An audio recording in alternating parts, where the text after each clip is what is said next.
apalagi untuk moms yang pengen persalinannya itu normal. Oke. Makan makanan yang banyak micinnya, junk food, itu tuh bisa mempengaruhi robeknya jalan lahir atau enggak.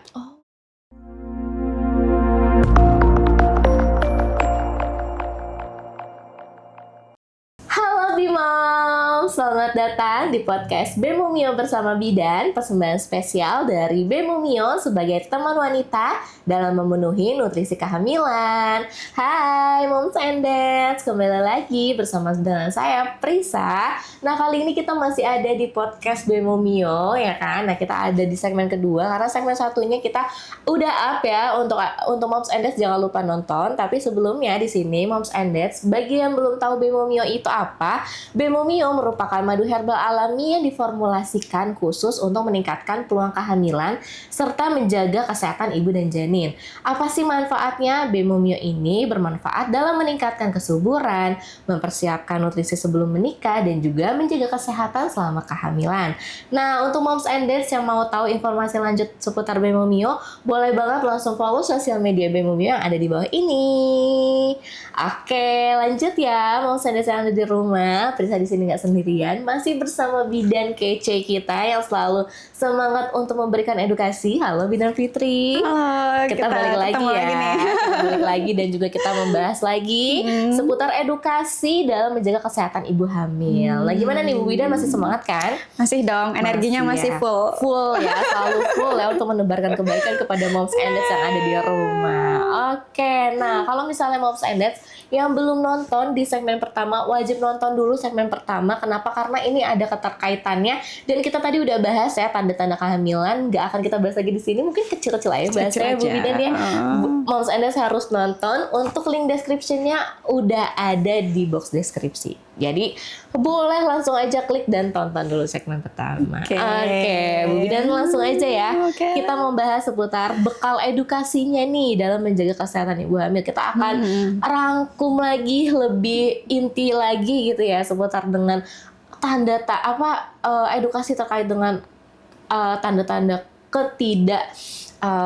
sehatan atau mungkin kegagalan untuk ibu-ibu hamil atau bahkan juga di sini para moms and dads yang sedang mempersiapkan kehamilan, boleh banget harus tahu bekal edukasinya ya. Karena kita tadi udah bahas seputar angka kematian ibu hamil di Indonesia itu sangat riskan sekali di Indonesia. Oke, kalau misalnya langsung aja ya Bu Bidan ya. Mungkin ada sebagian ibu hamil nih yang justru itu belum tahu nih Bu Bid ya. Ilmu dasar apa sih sebenarnya yang wajib dimiliki ibu hamil selama mereka memang ingin menuju kehamilan atau bahkan sudah mengalami masa kehamilan? Kalau ilmu dasarnya memang kalau yang sebelum kehamilan pasti jaga kesehatan dulu. Dari segi fisiknya harus dipersiapkan dulu. Atau yang memang mau promil, itu kan otomatis banyak tuh. Betul. Yang harus dipersiapkan dari segi fisiknya, pola hidup sehatnya, terus harus cek labnya juga, gitu kan, antara ibu dan pasangan atau suami. Nah, kalau untuk yang sudah hamil, pasti yang harus dicek itu dari kondisi kegiatan sehari-hari, kesehatan nutrisi dan gizinya juga, terus apakah ada olahraga yang dijalankan, gitu kan, terus aktivitas sehari-harinya itu seperti apa, jadi kira-kira balance gak nih dari konsumsi gizi dan nutrisinya, olahraganya, terus kesehatan badannya itu seperti apa. Itu hal yang paling utama sebelum hamil dan yang udah hamil. Itu dulu yang harus ditahu sama ibu-ibu di luar sana. Nggak perlu jauh-jauh dulu, yang penting tahu diri sendiri dulu. Berarti memang itu dasarnya ya, fondasi utama gitu ya. Bahwa emang sebenarnya kesehatan itu juga harus dilandasi dengan tadi ya pola olahraga dan juga hidup yang sehat gitu ya. Itu apalagi juga untuk yang promil ya, yang sebelum hamil tuh udah wajib banget cek kesehatannya juga, MCU atau segala macam gitu kan. Terus kalau udah hamil kesehatan diri sendiri nih. Betul. Konsumsi makanan yang seperti apa, udah olahraga yang rutin atau belum, gitu kan. Terus nanti vitaminnya seperti apa, gitu. Itu hal yang dasar dulu deh, gitu. Betul. Sebelum nanti tahu hal yang harus seperti apa, olahraganya, makanannya berapa kalori segala macam. Gitu. Yang penting untuk menjaga dulu menjaga dan juga mengetahui apa aja yang udah dikonsumsi. Ya kan. Mungkin kalau misalnya di sini moms and dads sering mengkonsumsi manis-manis, mungkin dikurangin dulu. Karena kan ada efeknya juga ya gitu ya. Jadi moms and dads mungkin harus lebih tahu nih gitu ya, harus lebih aware juga ketika konsumsi gula berlebih, apalagi yang udah punya riwayat diabetes, obesitas gitu kan. Karena sebenarnya riwayat penyakit itu justru juga yang membahayakan. Apalagi yang sebelum hamil tuh ada riwayat penyakit. Kita udah tahu nih riwayat penyakit kita kayak gini. Betul. Otomatis nanti pas udah hamil apa yang harus dilakukan? Itu dulu satu-satu yang harus diketahui ya, hal-hal yang kecil-kecilnya itu. Wah, ini udah harus dasarnya sih. Dan itu kan mudah ya, Bu mudah Bidan, sebenarnya, tapi kan diabaikan. Betul. Kalau tidak dijalankan ya agak susah juga. Oke, Bu Bidan ya. Kalau kita bahas terkait dengan gizi dan nutrisi, itu kan kadang juga sering disepelekan mungkin ya, ada sebagian mungkin moms and dads ya gitu kan. Ada beberapa yang ya mungkin nggak apa-apa lah, ini nutrisinya juga ada gitu kan, kayak mungkin kalau misalnya makan seblak nih misalnya ada telurnya, enak banget tuh. Ada proteinnya nih karena ada telur, masih ada sayurnya gitu kan. Udah deh makan aja gitu. Belum tahu ya ternyata itu tuh gizinya tuh gimana, banyak karbonya apa gimana gitu kan. Nah, seberapa besar sih sebenarnya nutrisi ini tuh mempengaruhi keselamatan ibu hamil? Kalau mempengaruhi keselamatan ibu hamil, kalau dari makanan yang tadi disebutin kayak seblak gitu kan, Oke, mungkin ada telurnya, protein, sehat gitu kan. Tapi nggak tahu kan pembuatannya seperti apa, bersih atau enggak, terus micinnya banyak atau enggak. Apalagi kan sekarang udah banyak campur-campuran, rasanya jadi medok banget lah istilahnya kan kayak gitu. Kalau udah kayak gitu nanti kemana? Waktu saat persalinan, apalagi untuk moms yang pengen persalinannya itu normal, makan makanan yang banyak micinnya, junk food, itu tuh bisa mempengaruhi robeknya jalan lahir atau enggak. Iya bisa. Jadi nggak elastis. Karena kan ini daging ya, daging itu kalau kita dikasihnya protein, kita kasihnya karbohidrat yang bagus, yang sehat, elastis. Ditambah nanti ada perawatan-perawatan yang lainnya, lahirannya pun juga nggak banyak robekan. Itu dari segi gizi untuk selama kehamilan sampai nanti persalinan. Nah, kalau misalkan makanannya kurang, nanti ibunya mungkin anemia, HB-nya rendah. Kalau HB-nya udah rendah, udah anemia, takutnya terjadi apa? Pas persalinan, pendarahan. Bayinya PBLR. Berat badannya rendah. Terus nanti dari ibunya sendiri juga kan kekurangan nutrisi, lemas. Hari-harinya jadinya nggak fokus. Karena kekurangan HB itu bikin kita nggak fokus kan. Apalagi ya, kalau untuk kesehatan makanan itu untuk ibu hamil paling penting protein tinggi, karbohidrat yang cukup, rendah lemak. 3 itu aja. Itu paling penting banget untuk kesehatan gizi dan nutrisi ibu. Dan itu pasti berpengaruh juga nih ke janinnya, ke diri kita sendiri. Apalagi kan kalau pengen anaknya itu nanti melahirkan anak yang cerdas, otomatis udah harus dipersiapkan dari masa hamil, perkembangan janinnya perkembangan janinnya. Apalagi kan sekarang ada targetnya 1000 hari pertama kelahiran. Dan itu dari awalnya waktu kita masih hamil, dan golden age itu yang harus kita kejar kan, supaya melahirkan generasi yang berkualitas, generasi emas.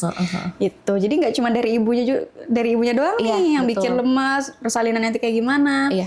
Ke DDW-nya juga, ke perkembangan janinnya juga.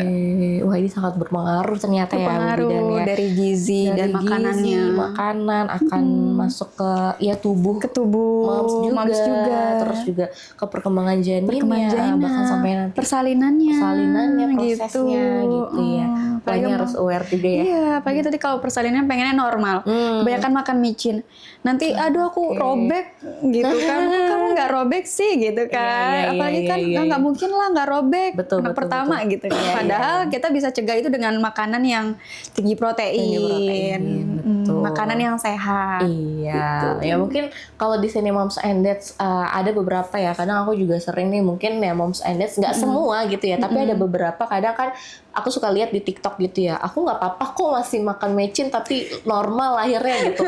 Tapi kan itu case-case tertentu ya. Mungkin itu ya alhamdulillah ya. Tapi kan nggak semua moms bisa disamaratakan ya. Benar. Karena balik lagi ke kondisi mom sendiri. Apakah sudah siap untuk lahiran normal dengan kondisi makan micin banyak, pengennya nggak robek. Itu tuh kayak gimana ya konsepnya.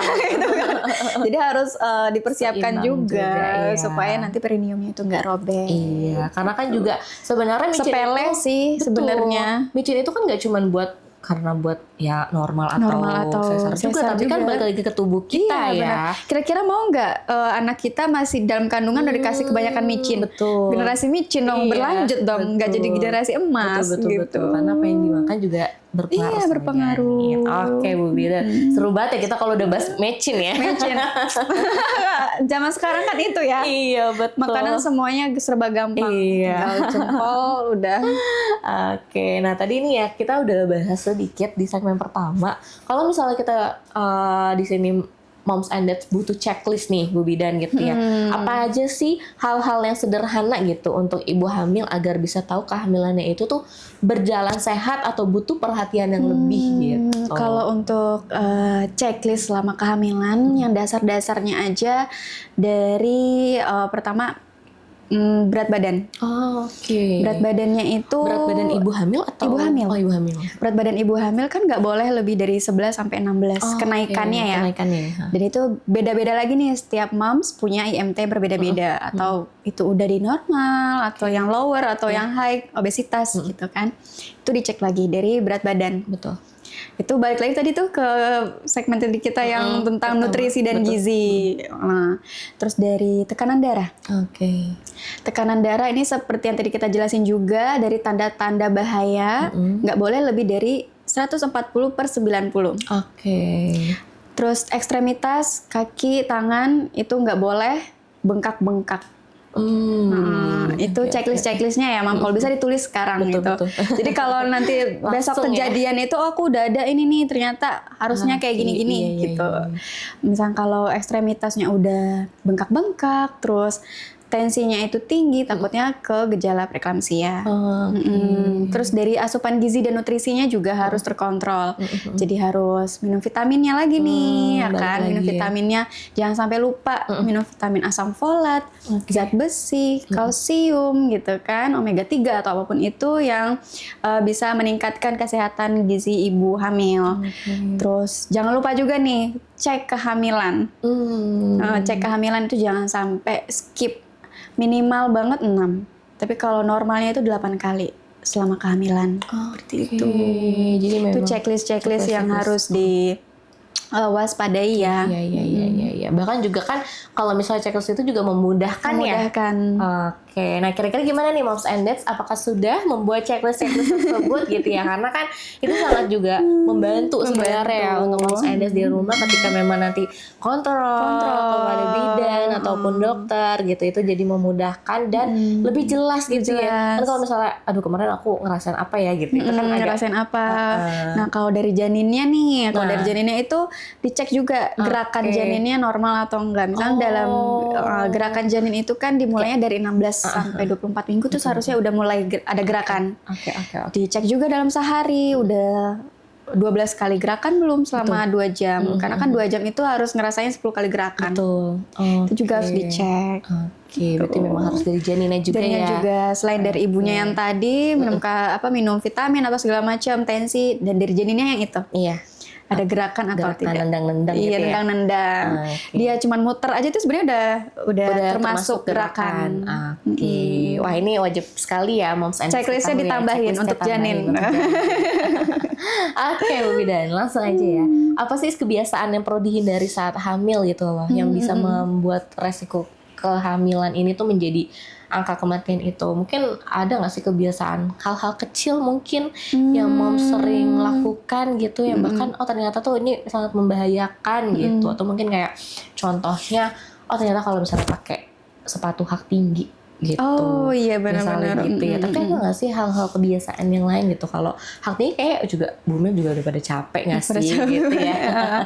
Sebenarnya kalau untuk itu lebih ke pola hidup ya. Pola hidupnya ya, lagi. Misalnya udah yang sebelum hamil dia suka ngerokok. Benar-benar. Otomatis pas udah mau program hamil ataupun sudah hamil harus stop dong gitu. Nanti ngaruhnya ke janin.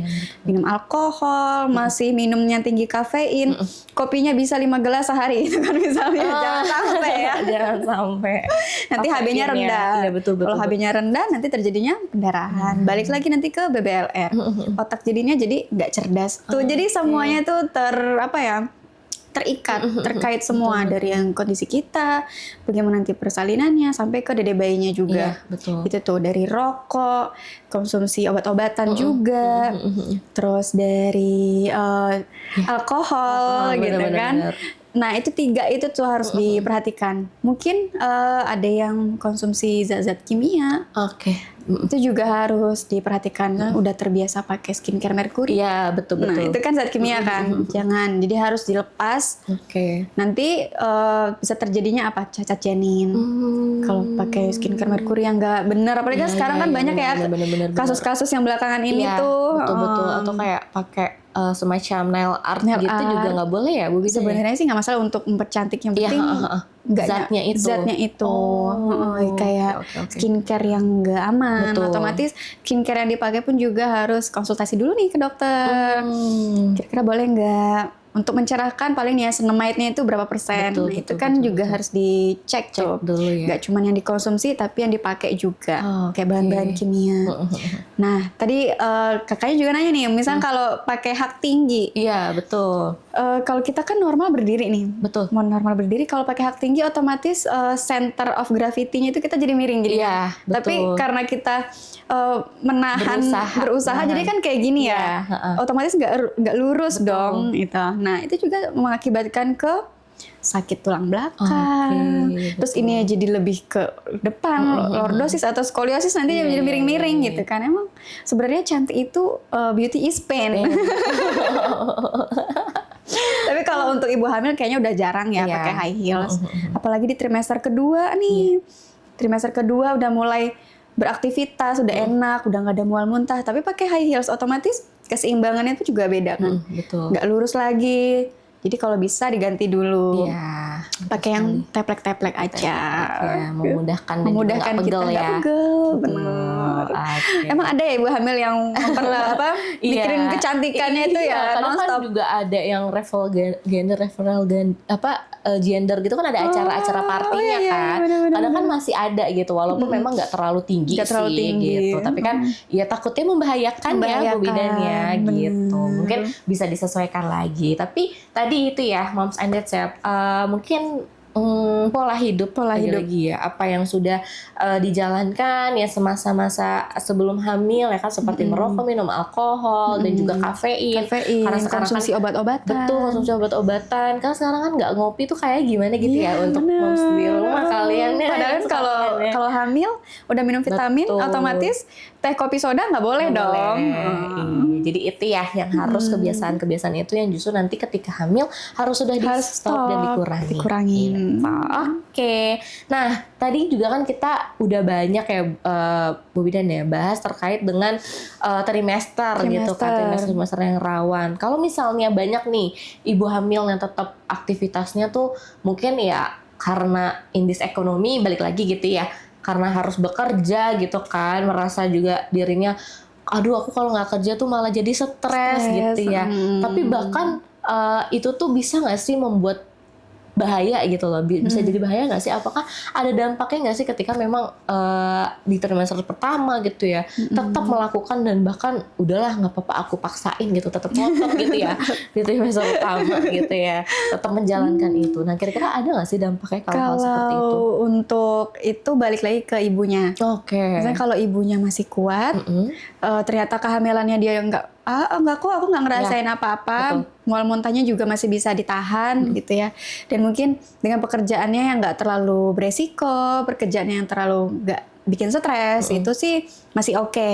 Nggak apa-apa dijalanin, yang penting kan nggak, takutnya dia juga stres kan kalau dilarang-larang gitu. Tapi kalau punya kehamilan beresiko, misalkan kandungannya itu lemah, di trimester pertama tuh apalagi, misalkan kalau kandungannya masih belum kuat, nanti bisa terjadinya flek-flek. Kalau kecapean, terlalu banyak bergerak, atau yang moms ini bekerja dan hamil kembar, itu kan juga harus lebih banyak istirahat. Takutnya flek. Apalagi di trimester pertama kandungannya belum kuat, jadi lebih baik ya itu lebih frekuensi bekerjanya itu dikurangin lah. Betul. Bukan nggak boleh, tapi frekuensinya itu dikurangin. Jangan terlalu diforsir juga. Betul. Jadi jangan terlalu gegabah gitu lah ya. Yang tahu diri kita kan ya diri kita sendiri nih. Betul. Karena memang sebenarnya ya tetap boleh saja dijalankan asalkan sesuai dengan porsinya. Gitu. Lihat lagi diri kita sendiri ini kuatnya sampai mana. Misalnya kalau udah nggak kuat, yaudah istirahat. Nggak usah dipaksain. Apalagi ibu hamil yang memang udah disuruh sama dokter atau disuruh sama bidannya, betul. Harus bed rest gitu. Ya udah jangan pikirin kerjaan dulu gitu kan, ya udah istirahat dulu aja di rumah. Tinggal minum penguat kandungan gitu istilahnya. Jadi memang harus disesuaikan lagi ya dengan kondisi moms di rumah juga gitu ya. Karena memang yang tahu itu kan juga yang bisa mengendalikan gitu ya. Itu moms juga di moms rumah. Juga. Next ya Bu Bidan ya. Nah, kita kan masih juga banyak nih kadang tuh moms itu bingung mungkin ya ketika hamil itu tuh kapan sih harus periksa gitu kan, kapan sih aku harus ke Bu Bidan gitu, atau kapan sih harus ke dokter, apakah aku nunggu ada tanda-tanda dulu nih gitu kan ya. Nah sebenarnya tuh idealnya tuh kontrolnya itu tuh dilakukan tuh setiap berapa kali sih Bu Bidan gitu? Biasanya sih kalau dari ibu-ibu hamil yang udah pernah kunjungan ke bidan itu biasanya mereka kalau udah telat haid, udah tes pack dulu nih, pasti kan. Ternyata tes packnya positif. Itu langsung ke bidan juga nggak apa-apa.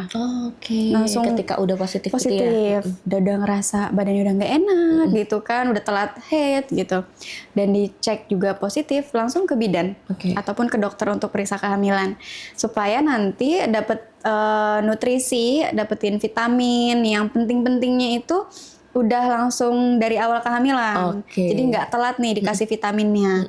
Dan untuk pemeriksaan kehamilan itu sendiri juga kalau dari WHO menyarankan kita untuk 8 kali pemeriksaan kehamilan selama kehamilan. Dari trimester pertama sampai trimester ketiga. Kalau di trimester pertama, tapi biasanya sih banyak sih ibu hamil yang udah 2 kali. Kalau di WHO dianjurkan itu 1 kali. Dari umur kehamilan 0 sampai 12 minggu. Tapi jarang sih yang cuma 1 kali. Biasanya mereka udah tes pack itu udah langsung datang ke bidan gitu kan. Udah lebih aware lah gitu. Terus juga kalau untuk yang trimester kedua itu dari 13 minggu sampai 28 minggu itu bisa melakukan pemeriksaan kehamilan minimal tuh 2 kali. Setiap 1 bulan sekali. Jadi selang 4 minggu 1 bulan itu udah harus melakukan pemeriksaan kehamilan di trimester kedua. Kalau di trimester ketiga misalkan dari 28 sampai 36 itu udah harus nambah lagi nih. Jadi 2 minggu sekali pemeriksaannya. Kalau udah mulai 36 minggu nih, itu udah harus 1 minggu sekali ke bidan atau ke dokter. Sampai nanti mulai ngerasa mules, udah mulai mendekati HPL gitu. Jadi dari minggu-minggu tersebut udah harus diperhatiin nih, kira-kira udah pas belum nih, udah sesuai belum gitu. Tadi juga dari WHO udah ini ya, udah ada menyarankannya ya 8 kali. Lebih dari itu bagus. Betul, karena semakin aware. Tapi kalau keseringan juga mungkin dilihat lagi ya apa permasalahannya. Misalnya kalau ada tanda-tanda bahaya ya nggak apa-apa langsung kontrol. Betul. Jadi nggak cuma 8 kali gitu. 8 kali kan itu standar betul, minimal. Standar minimal. Oke, wah ini harus tahu juga ya. Mungkin ya mungkin untuk moms and dads yang udah pernah merasakan, udah pernah juga ya, udah merasakan. Mungkin kalau misalnya yang belum tahu gitu yang ya, belum tahu, boleh banget langsung ya diperhatikan gitu ya. Atau juga kan tanya-tanya bidannya, kapan nih Bu Bit aku foto lagi gitu-gitu ya. Jadi pasti disarankan ya. Bidan. Misalnya kalau dicek lagi nih Bu KIA-nya udah berapa kali, ayo. Jadi di tracking tuh. Di tracking tuh. Betul. Trimester 1-nya aku udah 2 kali. Oh, alhamdulillah deh gitu. Oh, ternyata di trimester ketiganya aku belum nih. Udah 36 minggu. Harus cek sekarang juga gitu. Oke. Wah, gak kerasa ya Bu Bidan ya, kita udah ngomongin dari segmen 1 tanda-tanda, terus juga sampai ke edukasi sekarang nih, bahkan juga kan kita udah tadi membahas terkait dengan kontrolnya tuh berapa kali gitu ya, dari gizi dan nutrisi. Gak kerasa nih kita udah di akhir acara. Sebenarnya ini sangat insightful banget ya Bu Bidan ya, karena mungkin seru di sini emang kalau ngobrol nggak selesai-selesai. Apalagi kita sesama perempuan ya, dan dia nonton juga mungkin kebanyakan moms juga di rumah gitu ya, jadi sangat relate banget nih. Apalagi Bu Bidan juga kan udah sering juga menemukan kasus-kasus ya, kalau misalnya emang angka kematian pada ibu hamil ini juga masih terjadi di Indonesia ya. Bahkan mungkin bisa Bu Bidan sampaikan juga tadi, edukasinya itu balik lagi harus ke diri mom sendiri. Betul. Dan juga di sini peran bidan itu sangat amat membantu. Betul. Ya Bu Bidan ya. Oke, terakhir nih Bu Bidan ya, apa sih pesan paling penting dari bidan ya kan? Selama ini kan bidan itu selalu memberikan edukasi dan juga pertolongan untuk ibu hamil gitu ya. Untuk semua ibu hamil, pesan dari Bu Bidan ya, untuk semua ibu hamil di luar sana agar bisa menjadi ibu sehat yang melahirkan janin sehat. Pesan dari aku sendiri, jadilah ibu yang sadar, siap gitu ya. Jadi jangan cuman pasrah menerima keadaan. Betul. Harus memberdayakan diri sendiri, karena yang tahu diri kita sendiri ya diri kita sendiri, kondisi seperti apa. Dan yang tadi kita udah jelasin juga, periksa kehamilannya juga harus benar gitu kan. Nah, yang penting satu keputusan yang salah itu akan mengakibatkan dua orang kehidupan. Tapi kalau mempunyai satu keputusan yang tepat, itu akan menyelamatkan dua kehidupan. Jadilah ibu yang siap, jadilah ibu yang sehat agar melahirkan janin yang cerdas dan kuat. Oke, Masya Allah. Terima kasih Bu Bidan. Gak kerasa ya? Gak kerasa. Sangat amat insightful, dan juga tadi udah kita bahas ya edukasinya, bahwasannya memang harus segera di checklist apa aja keluhan dari moms yang di rumah. Betul. Gitu ya. Untuk gizi nutrisi yang seimbang tadi ya udah dijelaskan juga. Mungkin di segmen pertama kita ada 3T dan juga 4T gitu ya.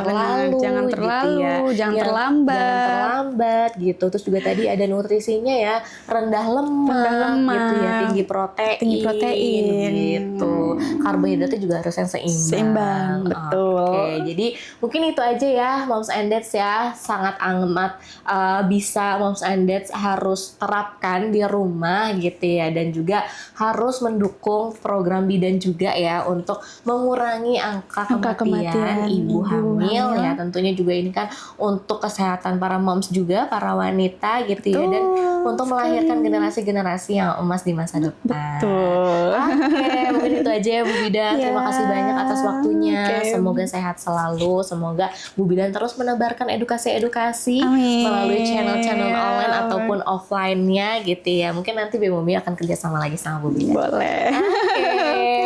Oke, itu aja ya moms and dads yang bisa kita sampaikan di podcast kali ini. Mungkin bisa langsung aja moms and dads like, komen juga, kita sharing-sharing bareng. Terus juga share video ini ke keluarga Indonesia di luar sana agar menjadi edukasi juga untuk para keluarga hebat yang ada di sana. Oke, Prisa pamit undur diri dan juga Bu Bidan pamit undur diri. Kita sampai jumpa di podcast Bemomio selanjutnya. Podcast Bemomio, Ibu Sehat, Janin Sehat.